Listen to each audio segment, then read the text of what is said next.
Bonjour chers passionnés des sports automobiles, j'espère que vous allez bien. Moi ça va super, je suis super content de tourner cette vidéo parce que il y a cette petite rumeur croustillante, enfin c'est même pas une rumeur d'ailleurs, c'est le potentiel retour de Caterham en Formule 1 en 2027.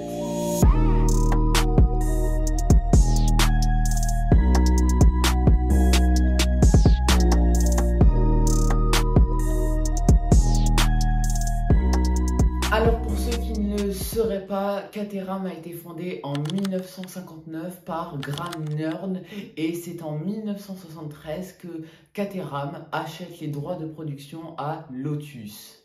En 2009, suite à la proposition de la FIA d'accueillir une nouvelle écurie de Formule 1 à coût réduit, le projet du Malaisien Tony Fernandez est retenu. L'équipe est nommée Lotus F1 Racing et s'engage sous le nom de Lotus, même si l'écurie n'a aucun lien avec Lotus.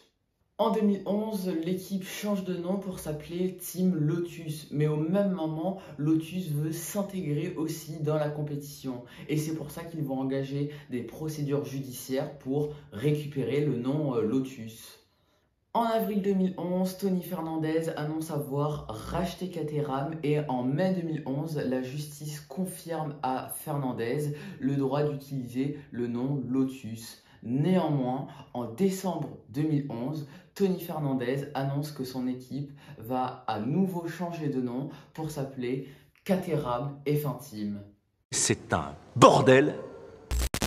Bon, Caterham, je vais pas vous mentir, ça n'a jamais été une écurie de pointe. Leur plus gros rival au championnat, ça a été Marussia, c'est dire comment ils étaient mauvais en termes de performance.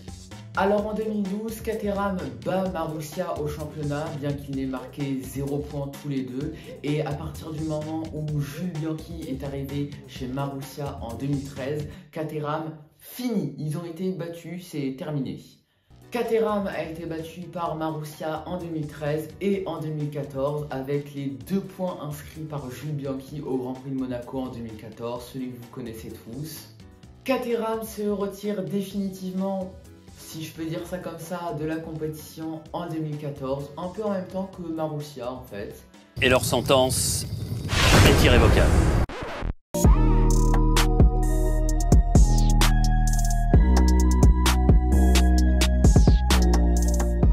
Bon alors vous le savez, en 2026, la Formule 1 accueille une 11e écurie de Formule 1 avec l'arrivée de Cadillac qui ont annoncé il y a maintenant presque 2 semaines leurs pilotes Sergio Pérez et Valtteri Bottas. Ça faisait depuis 2016 que la F1 comptait 10 écuries.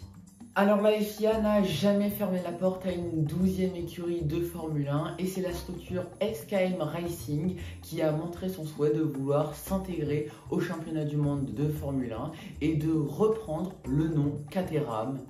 Alors il y a plusieurs petits problèmes dans ce projet. Déjà quand on voit que Cadillac a galéré à convaincre la FIA de revenir en Formule 1 en reprenant le projet d'Andretti, c'est une longue histoire, et ben Caterham pourrait bien connaître les mêmes problèmes.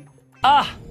Alors évidemment, il faut que le projet soit solide, que ça tienne la route en termes d'argent, en termes de structure. Il faut des usines, il ne faut pas que ça soit l'histoire d'aller en Formule 1 juste pour se montrer aux yeux du monde. Au-delà de ça, il faut que l'usine soit opérationnelle, qu'il trouve un motoriste et l'équipe prévoirait de soumettre sa candidature début 2026. Alors franchement, j'y crois que très peu. Pourquoi? Parce qu'il y avait déjà Otmar Szafnauer, l'ancien team principal d'Alpine, qui voulait déjà intégrer une 12e écurie de Formule 1 en 2027. Je vous en ai d'ailleurs parlé dans cette vidéo que je vous mets là ou là. Il y a aussi Christian Horner. Bon, il y a eu des rumeurs comme quoi il serait le team principal de Cadillac, mais bon, ça non plus, j'y crois pas trop. Et lui aussi pourrait bien être tenté par une 12e écurie de Formule 1. Il n'y a pas encore eu des rumeurs, mais voilà, ça pourrait. Donc voilà, encore une fois, je pense que pour Caterham, je vais les appeler comme ça va être très compliqué de s'intégrer en Formule 1 comme 12e écurie. Je pense qu'avant 2027, ça va être un petit peu la guéguerre. Qui va être la 12e écurie?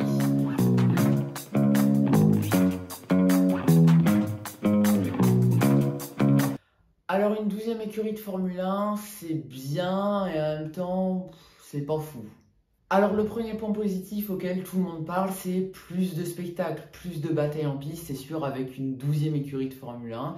Et bah ça, pas tellement en fait, parce qu'il faut voir les écarts qu'il va y avoir sur la nouvelle réglementation en 2026. C'est sûr que si Caterham se retrouve à 4 secondes des temps du leader, et ben ça va pas forcément provoquer plus de spectacles.